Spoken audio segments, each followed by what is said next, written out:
Hello, everybody. Welcome to the SoxProspects.com podcast. We are the web's number one source for information on the Boston Red Sox farm system from top to bottom, from Fort Myers to Pawtucket, and all stops in between. Thank you for the listen. My name is Chris Hatfield. I am the executive editor of Sox Prospects, and I'm joined for this edition of the podcast, which I guess we'll call the putting our headphones in at the last minute / sometimes friends fight over fantasy baseball / more importantly, we're heading to spring training in about a week edition of the podcast. Director of Scouting, Ian Kundle. A lot going on right here, man. Let's focus on the baseball stuff and maybe on the headphone stuff and less on the fact that you hate me right now. Yeah, no, that was awkward. I realized at the very last second I didn't have my headphones in. This is why we do video now. Yeah. So that I can see when you're scrambling and scrambling to try and get them in. And I can vamp. Good job. Thank you. We made it work. Yeah, so it's snowing up there. It's about 60 degrees down here, but you know where it's nicer? Fort Myers. And we're going to be there soon. How you feeling about that? I'm looking forward to warm weather. I'm sick and tired of the winter. I don't care for it at all. It's too cold. I'm done with winter. It's time for baseball. It's time. Yeah, people don't like the weather talk, but we're just ready to get down there, man. It's time. I'm ready to see some players out on the backfields. I'm ready to eat some pizza next door. I'm ready to eat. Actually, should we maybe we can get some somber music in here? Maybe like the Undertaker theme song, if you can find it, Joe. But no, that's illegal copyright. Brahma Sushi, Ian. Yeah, whatever. Is gone. It's gone. It's gone. I mean, yes, I was the one who broke that news to you. It's a somber moment. Yeah. But I think we're gonna try something new this year. We're doing some research. Mike's on it. Mike's good at this stuff.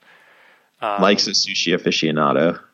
Well, with the kind of like making plans for everybody move. Yeah, we'll figure it out. He's all over it. We'll make it work. But Brahma Sushi. So, I would say we hardly knew you, but we knew you very well. Yeah. The thing is, people don't really care about that. What they care about is that baseball's going on and the Red Sox are losing games. So we should probably complain, right? We shouldn't have an 8-minute intro about the EPL, huh? So we've got, this is our Sox Prospects Spring Training trip preview. So what we're going to talk about today is we're going to go through what's been going on in big league camp. There's certainly a lot of players in the Sox Prospects rankings, guys who we care about who are up in major league camp. Michael Chavis and Darwinzon Hernandez, Ian, might be the stories of camp so far, honestly. Yeah, it's been exciting watching them play. Yeah, so as the guys who were playing into October last year are slowly ramping up, there's been a number of Sox prospects getting a lot of run. We're going to talk about those guys, and then we're going to just preview position by position what we're looking for heading into spring training, minor league spring training. As we go down to camp, we're going to be down there again from March 20th through March the 24th, which is the Sunday, so that's Wednesday to Sunday. Actually, Ian, you're there on the Wednesday. I get there Wednesday for the afternoon. Yep, and then Mike and I come in that night, and we'll be there Thursday through Sunday. We don't know if anything's going to be happening on Sunday, but we'll at least have reports from the other days that we're down there, hoping to see pretty much most of the guys in camp at least once in game action. We've got Twins days at 2 of the days. We've got a camp day on Sunday. We don't know if they'll be doing anything. At one day is Sarasota, so I don't think we'll be making that trip. We might, who knows, but we'll probably not be making the trip to Sarasota, so hopefully there'll be some good stuff going on at the backfields at Fort Myers that day. So it'll be a good trip, Ian. I'm excited. Hopefully you all are excited. And we've got one really good podcast email that comes to us from Ian. Is it Ian? Yeah, it's Ian, right? Yeah, his name's Ian, so you'll like that, Ian. You're welcome. I sent it. No, you didn't. I know. That's way too much effort. Yeah, but Ian McDonald has sent us a podcast question that's really good. As always, if you want to send in a question, we want to talk about what you want to hear about, hit us up at podcast@SoxProspects.com. And, of course, as always, we want to give a shout-out to our $5 level Patreon supporters. That'd be Sox Signatures, Kirby Miller, Kyle Costigan, Tyler Woodrow, Jeff Trainer, David Nardone, Tim Harding, Ernest Shermer, Bill Stanton, Deb Kendall, Evan Kirkwood, Chris Fox, James O'Hara, Nathan Kenyon, Andrew Wallen, Lendell Martin, and Joe Corkery. Thank you to all our $5 level Patreon supporters and all of our supporters on Patreon. And actually, we've got a kind of announcement. We've kind of been alluding to this over the past few weeks, or past few episodes, so I think that's probably months. We're adding a really neat perk for our Patreon supporters, and that is, we're calling them, I guess, game recaps. So what that'll be, and we're going to start this in spring training, is if one of us goes to a game, we're going to record a really short recap of what we saw that night. This is not necessarily going to be information exclusive to Patreon, but however, the ability to listen to this information as it's posted will be exclusive to our supporters on Patreon at the $2 level. So for example, Ian goes and sees the Portland Sea Dogs, let's say, up in Manchester. That night, he's going to record 10 minutes on his phone. We're going to upload it to Patreon, exclusive to our Patreon supporters, and the Patreon supporters will be able to listen to that. That bit of audio, unless we a little later down the line decide to do, we might do kind of a preview or something. But for the most part, that particular audio will be exclusive to Patreon. Not saying we're not going to talk about later what Ian saw on an episode of the podcast, right? But we will make that audio exclusive for Patreon supporters to listen to before anyone else does. Another example, and this is when we're first going to debut it, is while we are down in Fort Myers, at the end of the day, we're going to record 10, 15 minutes. It'll be the 2, 3, 4, 5 of us in a hotel room talking about what we saw. It's not going to be the spring training recap podcast, but that night we'll throw it up on Patreon with what we saw that day, highlights.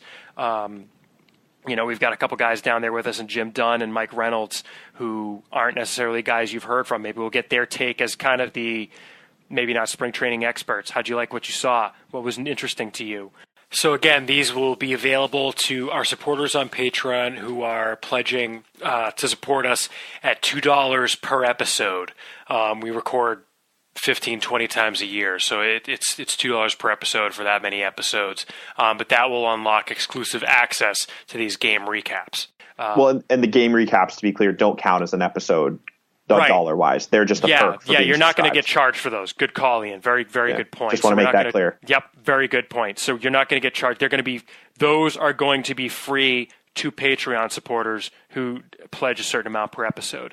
And I think if you look at, when we discuss the games that we go to on the podcast too, we kind of focus more on the big players. This will be an opportunity to hear more about some of the lesser prospects, or the guys, frankly, we don't really talk about it on the podcast, but I'll go to a game and there'll be a couple guys have really bad days. We'll just gloss over. We won't really talk about them on the podcast.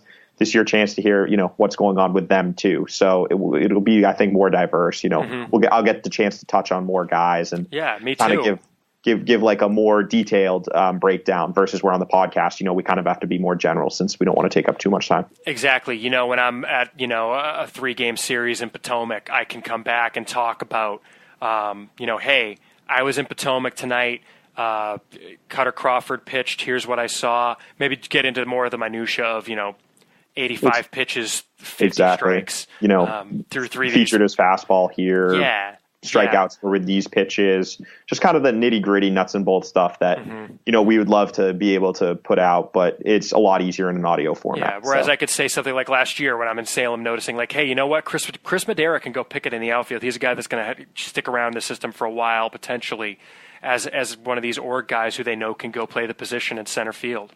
So that's something like that. So game recaps coming to you. And for at least spring training, it's going to be kind of our pilot program. It'll be available to $2 supporters and up of our Patreon supporters. So if you're interested, check it out, patreon.com/SoxProspects. The game recaps in the future, we're trying this out. We're seeing how people like them. You can always adjust your pledge. After you start pledging, you can always, stop a pledge once you donate. There's no commitment or anything to that. And really, one thing that you should keep in mind is this is not taking away any content that'll be on the free podcast. This is really just adding content. We want to, reward our loyal patrons on patreon.com who support the show. And we thought this would be another neat way to do that. So hopefully you'll check it out. Patreon.com/SoxProspects. So Ian, let's get the content started though, shall we? A lot going on in camp. Let's start there. Mm-hmm. Honestly, to me, and I don't know if you agree with me, tell me if you agree, the 2 biggest stories of camp are Michael Chavis and Darwinzon Hernandez. Does that sound right to you? I thought we were going to talk about the 5-game spring training losing streak, because I got alarm bells going off everywhere. That's not the biggest. No, I don't think it is. I agree. I think it's those two have been the focus. There's a couple other guys who have been interesting, but they're definitely turning heads in kind of ways that I think with Darwinzon we could have foreseen. For me, the Chavis one is a little more surprising. Is it? Let's start there. I mean, so Michael Chavis in 11 games, 22 at-bats. He's got 4 home runs. He leads the team, although those 4 home runs probably came in the first 5 or 6 games. It would be interesting to get a split on his numbers because they're kind of going down. Spring training splits. Yeah, spring training splits. But he's hitting 273, 333, 818 slugging. Like I said, we said 4 bombs, 10 RBIs. Only 6 strikeouts and 22 at-bats, which I'm okay with. That's the thing that's most surprising to me. But then again, it's one of these, like, who is he facing? Right. And, if you go to Baseball Reference, and maybe I can pull this up while you talk about it, but Baseball Reference does have a metric of spring training. Who you're facing? Yeah. So it's like out of 10. So let me see if I can pull it up in the meantime. So 2019 season, 2019 spring training stats. Okay. So Chavis's spring training opponent quality has been 6.2. Is that good or bad? That's not very high. It's out of 10. So compare that with Xander Bogaerts is 8.3.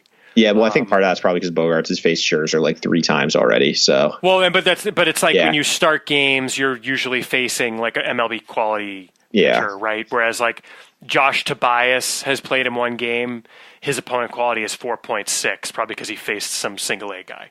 Yeah. Well, I think with Chavis, the first thing that is worth mentioning is this is his first spring training in 3 years. Think about that. Is it? Last year? Well, no, because he got suspended during camp last year. Right, but he was injured last year in spring training. Oh, he was injured. He had the oblique, and then the year before he missed all of spring training with the elbow injury. Right. So this is his first spring training in 3 years. I forgot about that. Good point. Yeah. So it's like one of those things where it's just good to see him out there, frankly, and just getting consistent reps because he's missed these at bats and these couple of weeks of the grind of spring training they call it. But for him, I mean, I'm sure it's a welcome. It's nice to be out there again. And obviously the home runs are all well and good. Mm-hmm. The strikeout thing is encouraging to me because that's the biggest question I have with him. I think he's going to hit for power. How much is just going to depend on how well he adjusts to major league pitching. Right. And, right now, spring training is whatever. The home runs is meh. But he's walked twice, which is whatever. I don't really care about walks in spring training. It's just 6 strikeouts is nice. It's only 22 at bats. And I think the other thing, I can't see it on here. I'd be interested in seeing what positions he's played. I can tell you. I would love to know that. Yeah, because so he played second base in the Northeastern game. Okay. But since then he's played third base 5 times and first base 4 times. That's before today when he got an at bat. I don't know where he played today. This is also something that's in the what's it called? It's in the the game notes every day. Fort report. No. The actual game notes that the Red Sox put out. Oh, I see. They put innings played per position, Gotcha. so I can pull that up while you're talking. Gotcha. Yeah, no, because I just think with him, it's I think he's got the potential. He's got a major league quality bat. I don't know how good it's going to be, and I think how high a ceiling is at the plate depends on where his hit tool develops. Mm-hmm. But he has played second base in a real game. I'm sorry, but continue. So the question is now defensively. Where is he going to fit? How does he fit with the Red Sox defensively?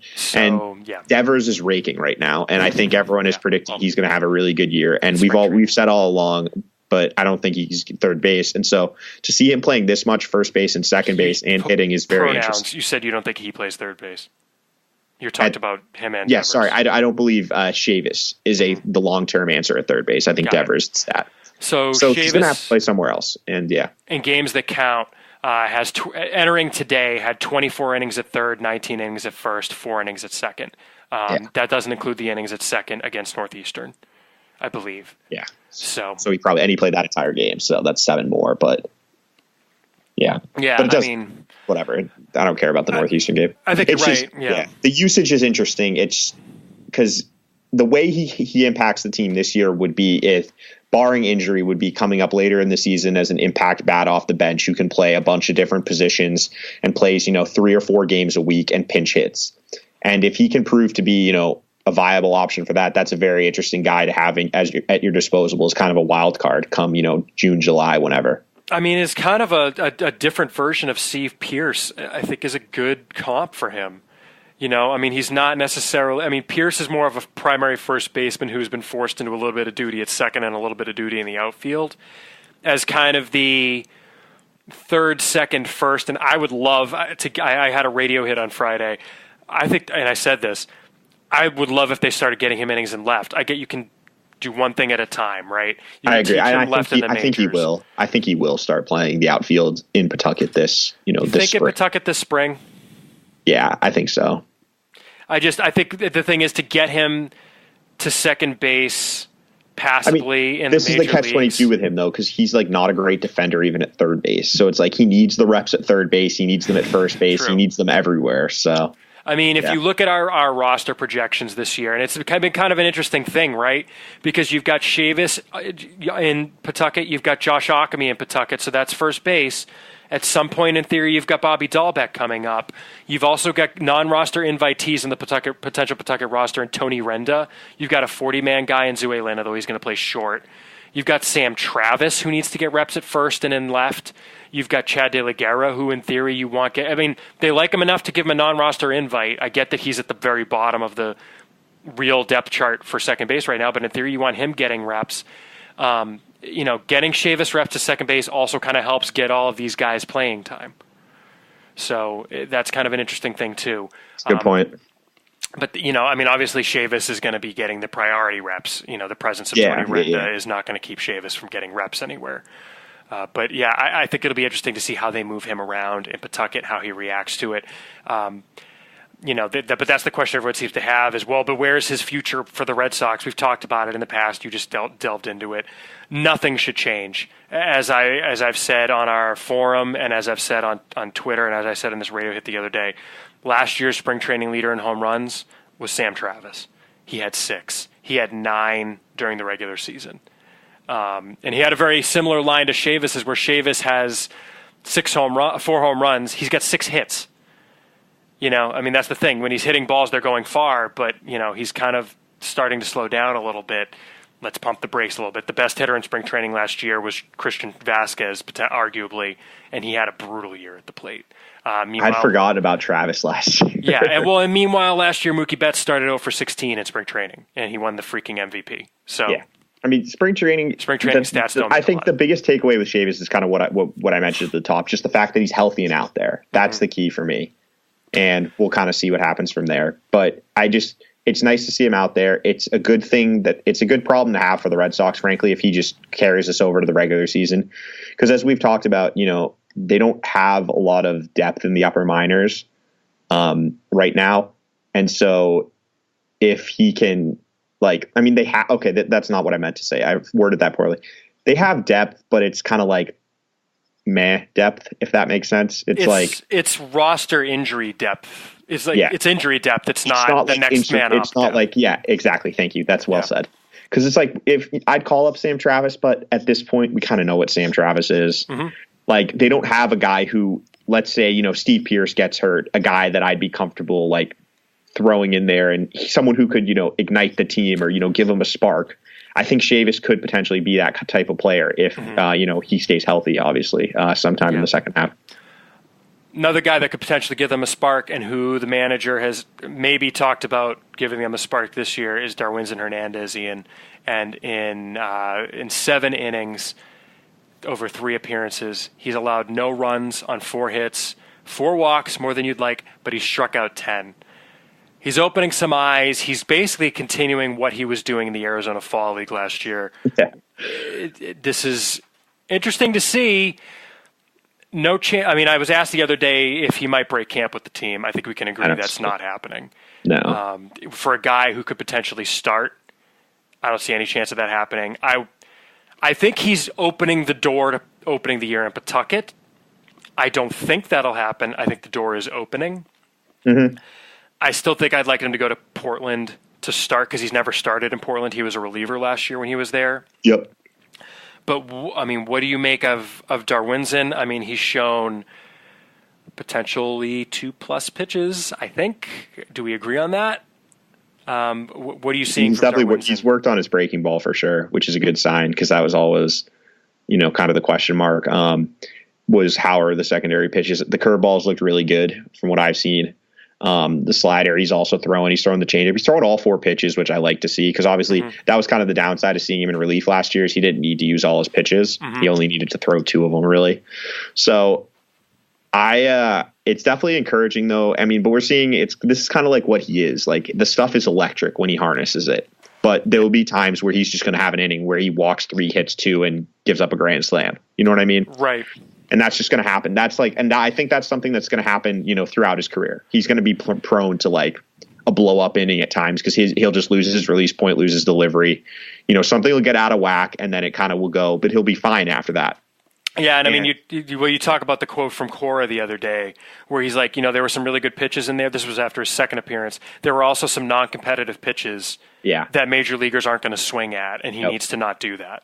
Yeah, you can't waste pitches in the major league because big league hitters, they'll run up your pitch count. They'll force you to throw strikes eventually. And that's why I agree with you that he definitely needs more time. He needs more seasoning. He has, I don't have it on me. He pitched 6 innings in Portland last year. Like he's barely sniffed the high minors at this point. He needs 5 appearances. Sorry. Yeah, 5 appearances, 6 innings. He needs reps against advanced hitters, and he still hasn't even tried once to turn the lineup over, against a high minors team. So I think, it's really nice to see him succeeding. The strikeouts, that's legit. Like we're seeing the stuff is big league ready because when he's starting these games, he's usually facing a couple major leaguers at least.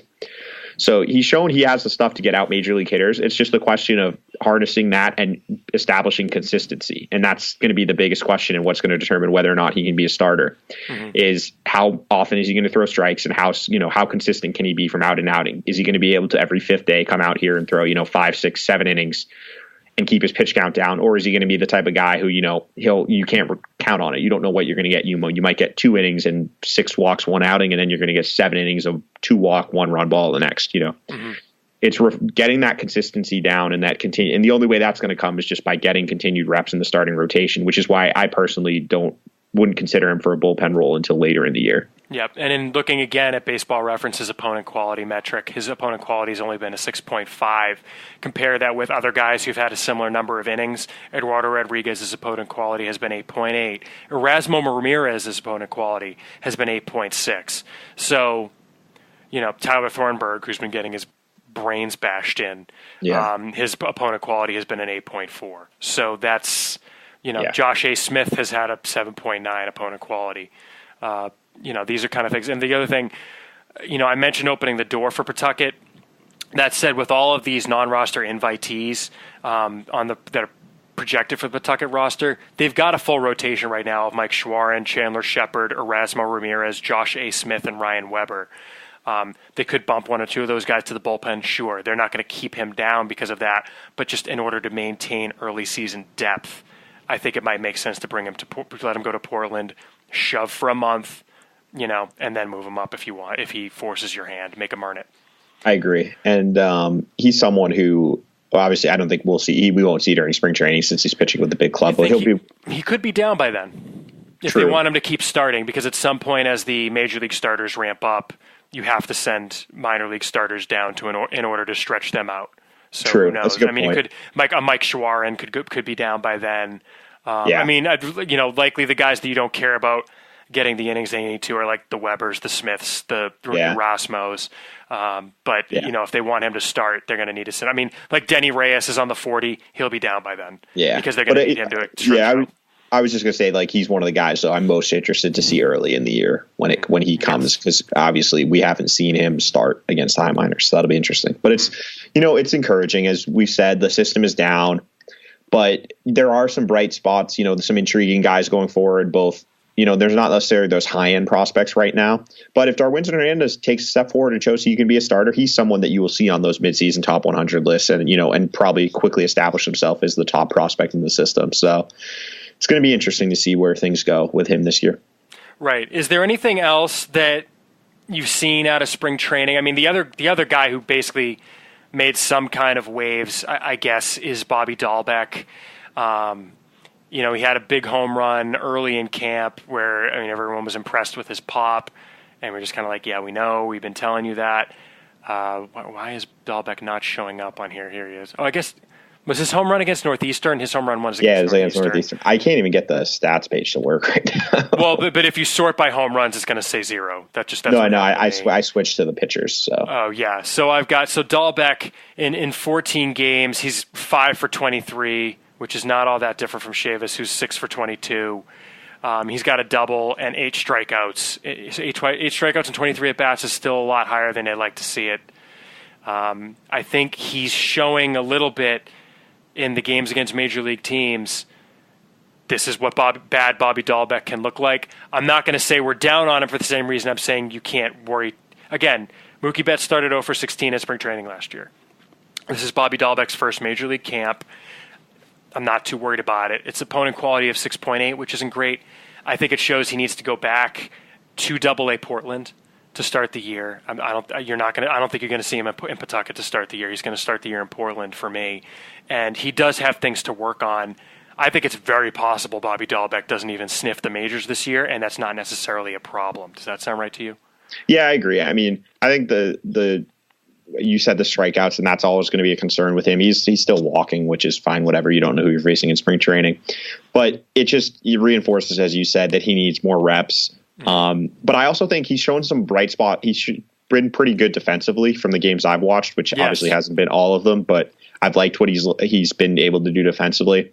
And that's kind of reinforcing what we said, that, he gets a bad rap as a bad defender at third base for whatever reason, but he's actually played 58 innings at third base, which is the most of anyone I can call listed on the sheet here. And he doesn't have a single error there yet. Right. And so, and that's something that, that's kind of consistent with what he is like. I'm not sure he's like he's not like a plus defender or anything, but I think he could be a above average to plus defender at third base, and he's got the arm to be able to back it up. Yeah. And when you combine that with the power potential, even if he doesn't necessarily reach his ceiling with the hit tool, it's still a very interesting player. But it's just how good he can become depends on the hit, and that's going to take time to develop and needs a lot more seasoning. For sure. But yeah, I mean, maybe next time we get on this, we'll have more stuff out of Major League Camp to talk about. But those really seem to me to be the highlights. So maybe what we should do, Ian, is move on to our preview of our trip. So what we're going to do here is we are going to pick one player at each position who we are interested in seeing in minor league camp. Again, just for those of you who don't really know, is the backfields are where minor league camp occurs. So it's a separate thing from major league camp. But at this point, the major leaguers are not working out on the backfields anymore. They're working out in JetBlue Park. And the minor leaguers are out back. So the minor leaguers, they all go out, they take up 4 or 5 fields. They're split up into, quote, Pawtucket, Portland, Salem, Greenville, rookie ball. I guess they call them Lowell. And those are that's not saying that's where those guys will be, because, for example, right now in camp there's like 60 guys, and a bunch of those guys are going to come down and fill out the Pawtucket roster. If you go to our projections page, most of the Pawtucket roster is in Major League Camp right now. I think in our projection, there's 3 of the 25 guys are not either on the 40-man or non-roster invites.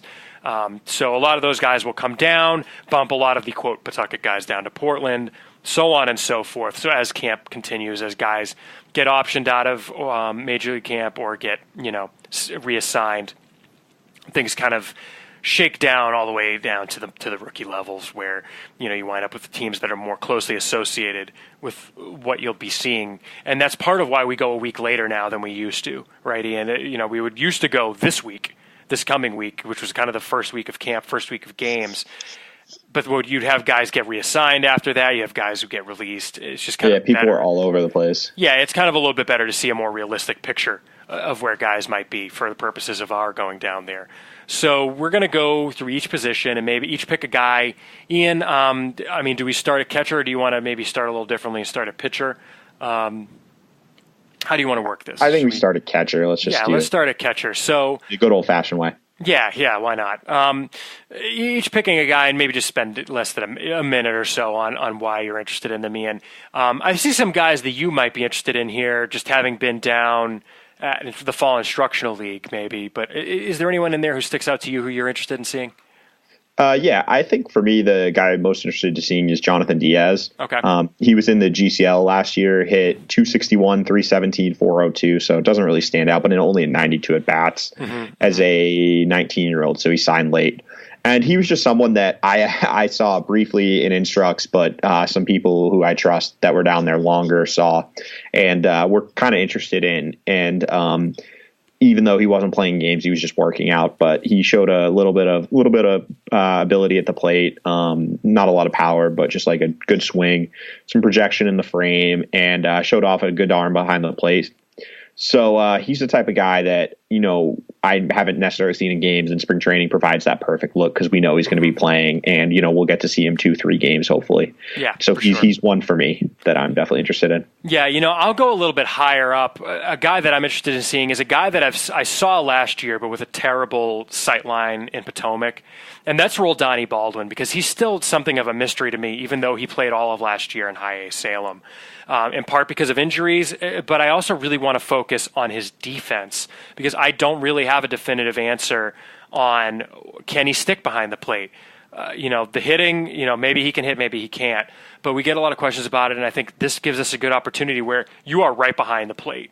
You are closer than you will ever get in a game situation to seeing a guy, especially a catcher, who's literally 5 feet in front of you, between you and a chain link fence like it's a high school game. So that's something that I'm really interested in focusing on is Roldan Baldwin's defense. He was a guy that we had ranked, I think, in the top 30 at one point last year.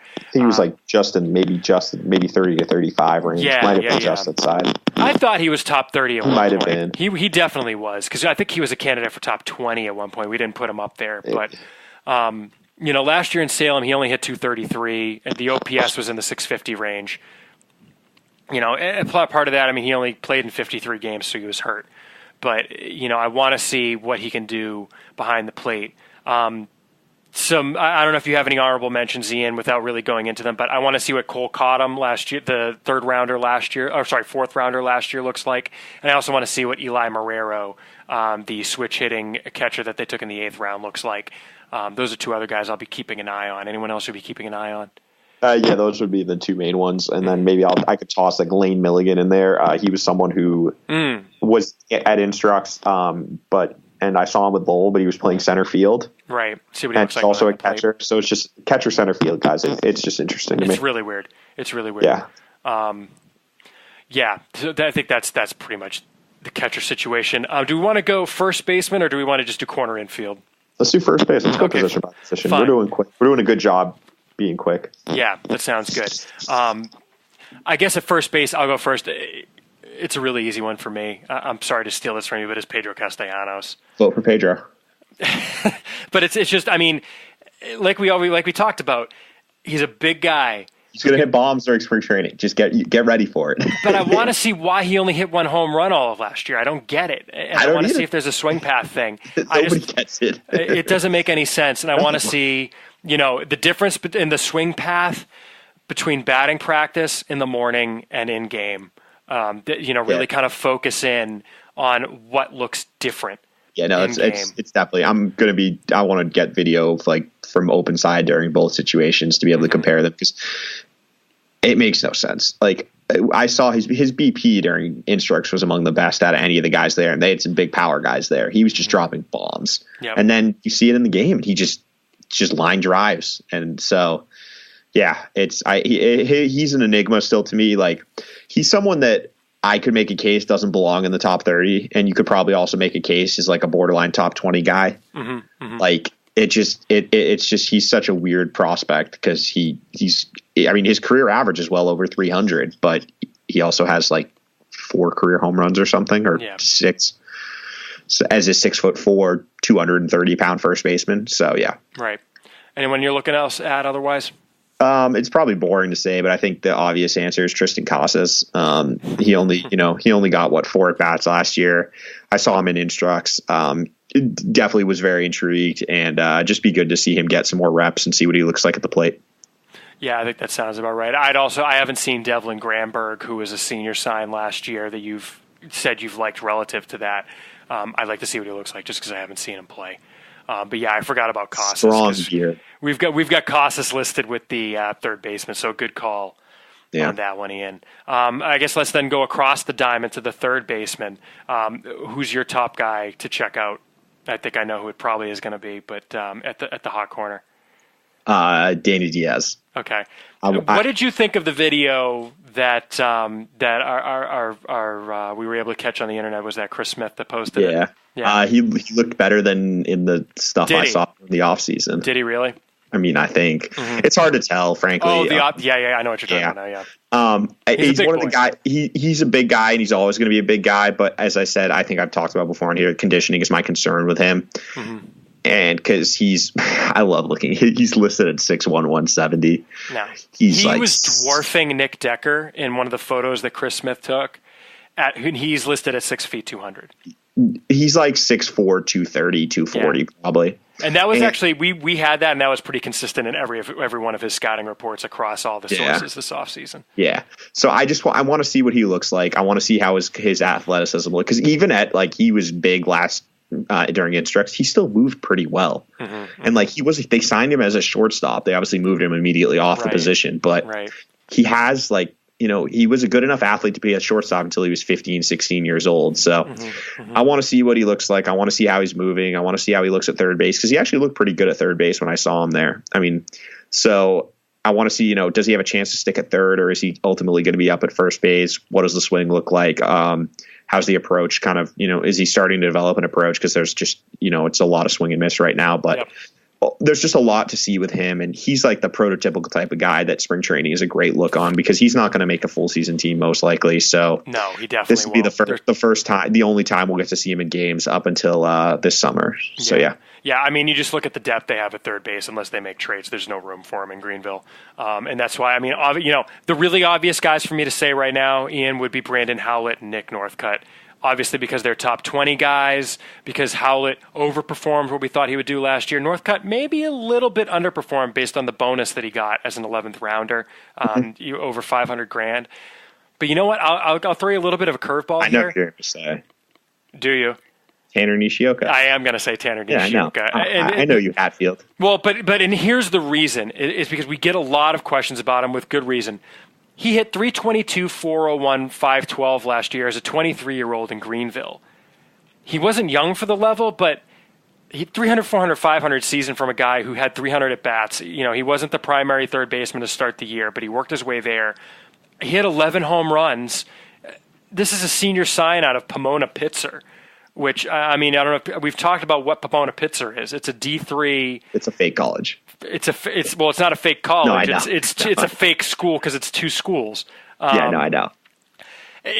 I want to see what the hell's going on there. I don't understand why. I want to understand how that happened. Well, because I saw him in Lowell, and he was just like, I mean, it was fine. He was an interesting guy. He's like a low minors or depth guy, but. I want to see what the hell that was about. Greenville and some of the Sally League parks are a good hitting environment, but that's pretty consistent. If across 300 at bats you're hitting 3, 4, 5, that's very interesting. So yeah, he's another one that I definitely would be get a decent look at. And that's another thing that spring training looks on the backfields are good for. Really, is like these guys who we didn't get to see, and it's like, is there something there or not? Is this something we should be paying attention to, or is this a one-year blip where we're never going to hear from a guy again? I'm not saying either one of those is Nishioka, but there are plenty of guys who, all of a sudden just rake in Greenville, and everyone's like, why don't you have this guy rated higher? And we're like, even that happens with guys in Portland. I mean, I remember getting a tweet last year out of spring training where there was a guy who had a great year at Portland the year before, and we just didn't love it, and we were just like, oh, you're doing this guy dirty. Like anybody cares, whether we have a guy ranked in the top 30 or in the top 60. And that guy basically went out and performed the way we had him ranked because we had seen him in person. And we haven't really seen Nishioka in person. I want to see what's up there. Let's move over to second base, Ian. Second base a little thin for me. What I want to say actually is I think this guy will be back in minor league camp by the time we're there. But I want to see what the deal is with Chad De La Guerra. Because he's a guy we've talked about on here a decent amount, because in 2017 he had a pretty good year. Last year he got a kind of surprising promotion to Pawtucket, and I think you just looked at his stat line based on the face you just made. Yeah. In Pawtucket he had a sub 400 OPS in 22 games. Yeah, I didn't see him in Pawtucket. I only saw him in Portland. 10 hits and 73 at bats. It's about as bad as I've seen a guy that we've been in on at all perform. I think it was just way too aggressive a promotion. We were stunned. They pushed him all the way to Pawtucket. Yeah, he had 190 at bats in Portland. And when he went back to Portland, he hit 266, 343, 462. Yeah. It wasn't a great line, but it was better than he'd hit there the year before in terms of an OPS. He hit for a lot more power. He hit 15 home runs in 80 games. I want to see if there's something there. It was interesting where he still got a non-roster invite this year. It was his second time getting one. I think he got one last year as well, right? I want to see what the deal is with Chad De La Guerra and whether he's a guy that we can still, maybe he could still at least fill an up and down role, or has that ship sailed? So at second base, that's where I am. What's interesting for you at second base? I would, as you said, it's pretty thin, but I would say Brett Netzer, just because he's someone I didn't see last year. Yeah, I had seen him in Salem a few times, and is there enough power there? Really, is the question. Because we know he can hit. People love the makeup. It's just great makeup. Has he changed the swing path at all? What's that looking like? Is he driving the ball better? Because as you said last year, in 481 at bats, which is more or less a full season, he had 2 home runs. At just this day and age isn't going to cut it. Yep. How about on the other side of the Keystone, Ian, at shortstop? Anybody you're keeping an eye out for? Yeah, I guess the answer is Anthony Flores, just because he's cool. He's cool, did you say? Yeah, no. Flores, obviously, I saw him last year in Instructs, and I was very interested and very intrigued. That caused us, we moved him up into the top 10, and everyone has pretty much followed suit in the offseason lists with that. And he's someone that you can dream on if he all puts it together. You're looking at a potential everyday shortstop, and they don't have a lot of guys who, I would throw potential everyday roles on position player wise, but he's one of them. And he's interesting to me too, because it's not necessarily he's not raw in most of the 18-year-old Dominicans you'd expect to be. He's actually a little more polished, his game is right now, and it's so for me it's just how is he progressing with his development? How does he look at the plate? How's he looking in the field? What's his conditioning like? Things like that are what I'm going to be looking for, because he's listed at 6'1", 190, and when I saw him, was pretty, there was a little projection, but not a ton. So it's not like I'm looking to see if he's going to, be Jose Vinicio and add 30 pounds in the offseason. That's not a concern with him. It's more just, refinement and getting the reps, frankly, because he had 4 at bats in the GCL after his promotion and missed a bunch of time through injuries. So he's the one for me. Yeah, he's got to stay healthy. Just to clarify a couple things you said there, Flores, Venezuelan. That's what I meant. Yep. And you meant Vinicio. What for those who didn't remember, Jose Vinicio is his nickname was Skinny Vinny, and they signed him at 16, and he probably had the exact same body when he left as a minor league free agent. He was a guy that every year we were like, maybe this will be the year he comes in, gained 20, 30 pounds, and it never happened. You can't blame him. And they gave him a mill. He was 145, 150 pounds. He was very skinny. Yeah. He was Skinny Vinny. For me at short, there's a lot there. Just as an honorable mention, Andre Colon, because I loved him in camp last year. He kind of was a guy who stood out to me a little bit. Did not have a very good year last year. And in fact, he got, I think, demoted from Lowell back to the GCL during the Lowell season last year at the very tail end. I want to see what happened. I want to see that kind of year-to-year change. And also really quick, I want to see C.J. Chatham, whether in fact he has kind of changed that swing path a little bit to add more power. You said he was hitting for a lot more power in Instructs than he did during the season. I want to see if that carries over to this year after an off season. So that's where I'm at short. I think we should honorable mention Zue Lin because he's raking in the big league camp right now. I don't think he'll be back down. No, I just wanted to shout him out because we didn't mention him earlier when we were talking about the guys performing in camp, because he's still technically a prospect somehow. Yeah, true. Let's do center fielders and corner outfielders. Okay. Center field is pretty just because center field is one very obvious guy. Do you want me to leave him for you? No, there's two, so you can take one. Oh, there's two? Oh, okay. Yeah. Well, so the really obvious one to me is Gilberto Hernandez. You've seen him. Jimenez. God. Sorry, Gilberto Jimenez. I want to see him. I haven't seen him. I want to see what the total package looks like. We've talked about him on here. I want to see what he looks like after another off season of being able to work at his craft. He's been switch hitting for a little over a year now. I want to see him because I haven't seen him before. He's a guy that we've jumped into our top 20. Some other lists have done that, some haven't. I want to see what the hype's about. How about you? Nick Decker, second round pick last year. They're playing him in center. I'm not sure he's a center fielder, but that's part of why I want to see him. Is I want to see, do I think he can stay in center? Right. And I kind of want to see what his athleticism looks like after off season in a professional strength and conditioning program. Yep. And kind of just see how he looks, because I liked what I saw in Instructs, but again, it was got to see 12, 13 at bats, and it'd be good to add another 3, 4, 5 games in to this to kind of like the sample of what I've seen from him and kind of hone in on what I think he could be, what's the ceiling like, and where do I think he's going to start the year, which is probably Greenville, frankly, but just to confirm, that would be nice. Sure, definitely. How about corner outfield? I'll let you take the first pick there. Corner outfield, there's a lot of guys that are kind of interesting. One kind of obvious one to me. I would say there's 2. Okay. The number 1 for me would be Jaron Duran. I just like the first way because it rhymes. But he was someone who I think we were in on really early just because we saw him in Lowell and were very impressed. And then he left us behind in Lowell, which was very sad, and went to Greenville and just raked even more. Yeah. And he was someone who he wasn't playing during Instructs, but scouts were impressed with him just working out on the field, which is usually a good sign. Right. And he's someone who I want to see what he looks like in the outfield, because that's the biggest thing for me, because they have him playing right field still, and he's actually gotten into some big league games, which is kind of interesting. But I want to see what he looks like in the outfield, because I think he needs to play. I want him to play center because of athleticism, but they have him playing right now. Yeah, left and right in big league camp. Yeah, I kind of want to see why that's the case. And I think you said it in your scouting report of him, which I just edited, which is that the sight line is playing second base. I think that's what it is. But I also am wondering if I want to see if he's actually doing any work at second base, or if they've completely abandoned that idea. That's just something I'm interested to see. Yeah, that's interesting. I've never seen a plus speed guy who can play. Yeah. So that's something I'm really interested in. He was the really obvious guy to me, because I want to see what it looks like, how fluky it may or may not have been.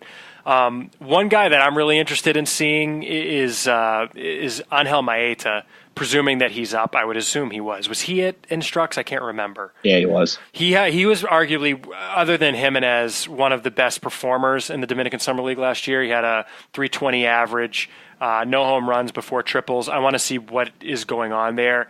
And that's another chance. You get to see these guys who come up from the Dominican Summer League, whether or not they were in Instructional League, and see what the deal is with those guys. So I want to see what Angel Maeta looks like, whether they bring his twin brother Jesus up, what the difference is between the two. I kind of want to see that, having been able to. Honorable mention, I'd say Tyler Dearden and Tyler Esplin, the 2 guys who were in Lowell last year, who we've talked about plenty. Dearden would have been my next. Yeah, Dearden just, and plus, can he stay healthy? He had kind of a back thing last year, right? Yeah. I want to see, assuming he's back in minor league camp, what Bryce Brentz looks like. Yeah, I love Bryce Brentz. Out of just morbid curiosity. The boy is back after another year, and I want to see, can he contribute? Is he a legit depth option? So, and I would just throw one more in is Marino Campana. He hit a bunch of home runs in Greenville, and he's really big. And I just be interested to see what he looks like, because I don't think there's anything there, but just want to reconfirm or check that out to see if anything's changed. Has the swing and miss cut down a little bit? Yeah, exactly. Yeah. Starters, Ian. Maybe let's take 2 starting pitchers. Okay. Or you want to go high minors, low minors? Let's just go high minors, low minors. Okay. Dividing high minors as anyone who pitched in Salem or higher last year. Okay. Starters, do you want to snake draft it? Or? All right, I'll go 1 with first. My number 1 would be Alex Scherf. I want to see what the velocity looks like. I want to see what the secondaries look like. I just kind of want to see what he looks like after having an off season. Another offseason where I think he was healthy the entire offseason, and kind of see what he looks like from there. Definitely. I mean, we talked about the interesting work he was doing at Driveline in a recent episode. The velo stuff. So it would be interesting to see. Yeah, definitely. definitely. To me, let me put it this way: Tanner Houck and Brian Mata are obvious. I want to see what Cutter Crawford looks like, and I want to see what Denny Reyes looks like. But I just want to see what allowed them to be successful in Greenville last year. Reyes we've talked about. Cutter Crawford seems to be getting left behind a little bit by Reyes, but last year in Greenville, I just clicked on Nick Duran for whatever reason. Where's Cutter Crawford? Oh, I did. I clicked on the right guy. It's just his link is wrong. Crawford stats, please. Okay. Cutter Crawford last year, in Greenville, 112 innings, 120 strikeouts, 34 walks, a whip that was 1.23, but then he went up to Salem and got hit around a little bit more, but still 37 strikeouts and 31 innings. Is it just the cutter, that he throws? Is that enough in the lower levels of the minors that he's just blowing guys away with this one pitch, or what else is there to the package? I want to see what the deal is there with Denny Reyes. I want to see, I guess if we're going to snake draft this, with Denny Reyes, I presume he'll be down at that point.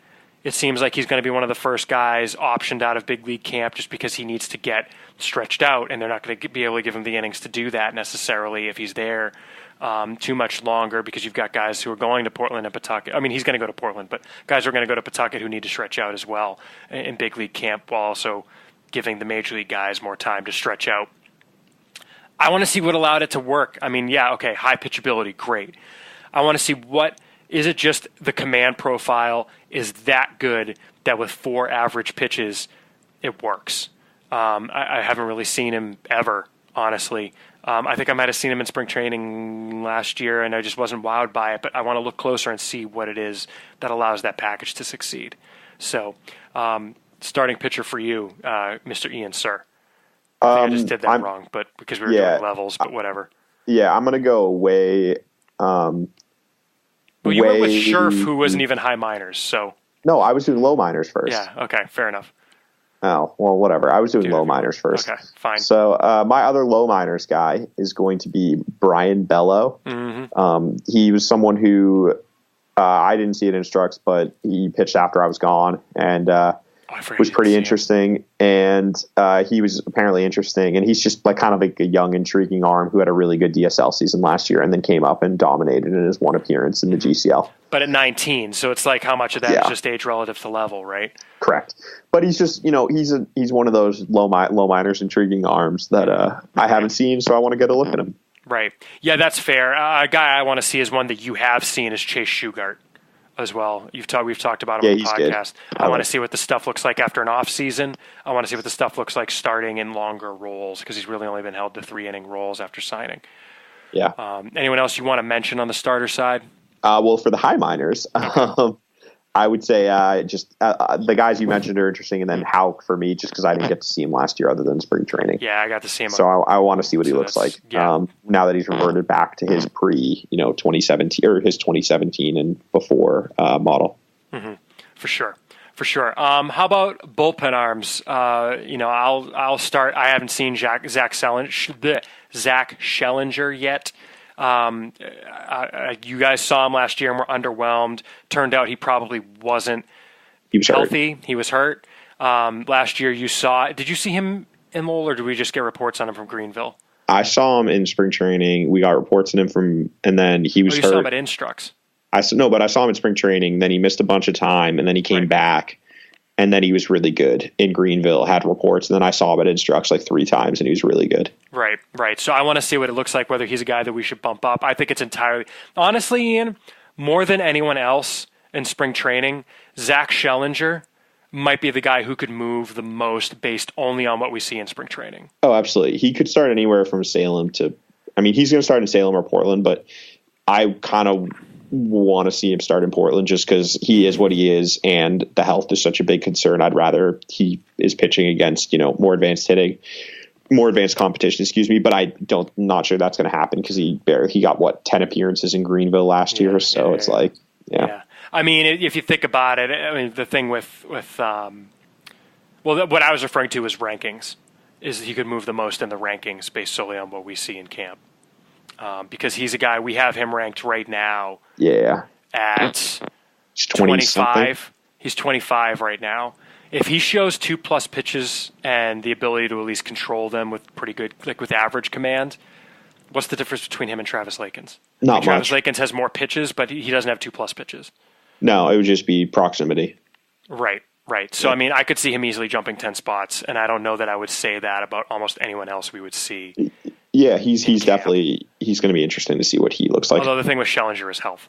Yeah, and so that'll be the question: is he even pitching? Which we will find out shortly. Reliever for you. I had it. I just clicked off the page. Oh, Yohan Ibar. I just want to see what he looks like as a pitcher. I mean, I've seen him as a pitcher, but I want to see what kind of steps has he taken or progress has he made in his first full off season since his transition from hitting to pitching. Because obviously, in spring, in instructs and in Lowell, when I saw him, he throws really hard. Yep. He doesn't really have any idea where it's going, and he doesn't have a lot of feel for his secondary pitches. But and so let's see what's kind of happened now that he's had a full off season and part of spring training, working with the coaches and everything to see what it looks like. Yeah, and by the way, at least as far as an honorable mention, I mean, obviously we want to see Durbin Feldman. It just kind of goes without saying, right? I mean, it's correct. Wasn't he supposed to pitch in the big league game today, or is that tomorrow? Today, I think. He didn't pitch today. I looked at stats already, so that's what I was wondering. Well, let me see what the game notes today said. This is riveting radio. I just see Feldman likely to pitch in a game this weekend, so that's all I know. Yeah, so the game notes today, he was not listed. But they only list the major league guys, so I guess he wouldn't have been in there. So maybe I'll throw tomorrow. Maybe. We're recording this on Sunday afternoon, the 10th. So this is the weekend. Yeah, I don't know. Yeah, that's strange. And then honorable mention for me, I would say, there's not any. Colton prefer, but I'm not going to see him. Yeah. I've got one guy I want to see. He's not a reliever, though. Yeah, I don't know. Go ahead. Come on. You know who it is. Oh, no, I don't. Christopher Acosta. Oh, your boy. Who is in camp. Yeah, we have confirmed since the last episode he is in camp. Sox Signatures today actually tweeted at us a photo of him in uniform. Hey, your boy. I forgot. The white whale. So I just want to see what it looks like. It looks like the photo of Acosta that our buddy Brian from Sox Signatures took, he's standing next to Gregorio Reyes, so presumably he's with the rookies, which makes sense. Yeah, he hasn't pitched in like 3 years. Right. So I presumably extended spring training for him, which again makes sense. But I just want to see what it looks like if he throws. That's all. That's a very good point. Yeah, because he was someone when we saw as a 17-year-old, he was pretty interesting. And then obviously he hasn't pitched now in 3 full years. We had him up at 20 as an 18-year-old. Yeah, because he was raw. He showed interesting feel and stuff as a 17-year-old, and he got a ton of money. That's a good combo.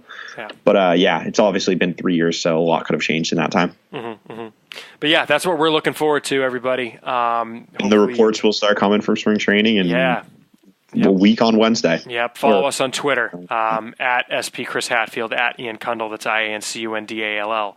Let's get to our one email really quick, Ian, and then we'll wrap it up. Our email comes from Ian McDonald, who sent us an email that I'm having issues pulling up for whatever reason. And here it is. And he asks, it's a good question. He says, hey guys, who would be the top 5 or so prospects based purely on possible ceiling?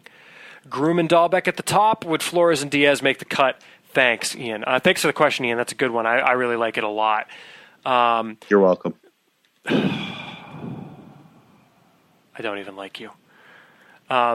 So I guess one thing that I would tell people to look at is, on the rankings page, when you look at least the main site for the top 20 guys, we have ratings as well as rankings, and it's on a scale where we rank a projection, a floor, and a ceiling.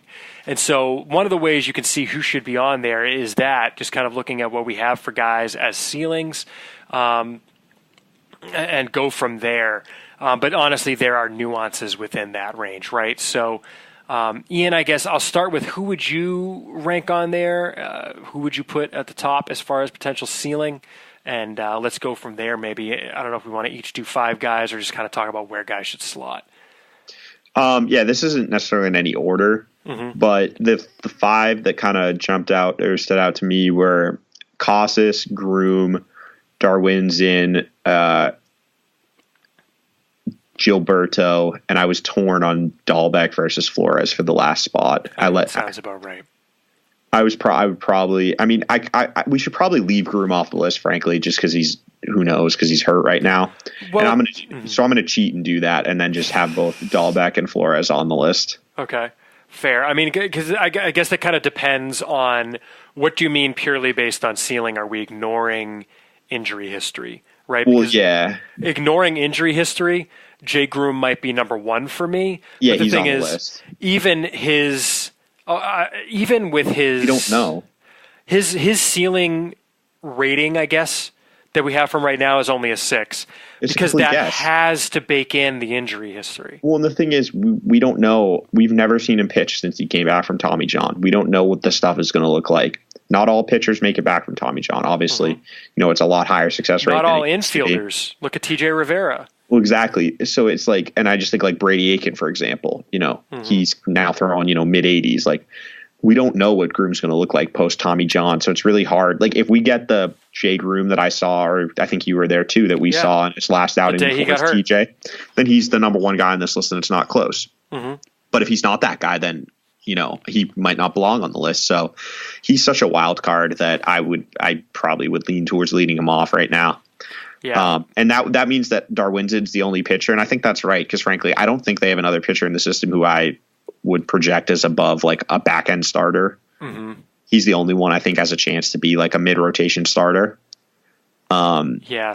And so ceiling wise. And so that's kind of the cutoff for me. I'm not going to put a back end starter in. And then as for those 4 position players, they kind of are all unique in their own way. Like Casas, it's just about he's going to hit. I think he's going to hit a lot. And it's, is he a 60 hit, 60 power guy? And if he does that at first base, plays an above average first base, then you're looking at like a Freddie Freeman starter kit. That's like a potential 60 player right there. Yep. Bobby Dahlbeck, I don't have any questions about the glove or the power.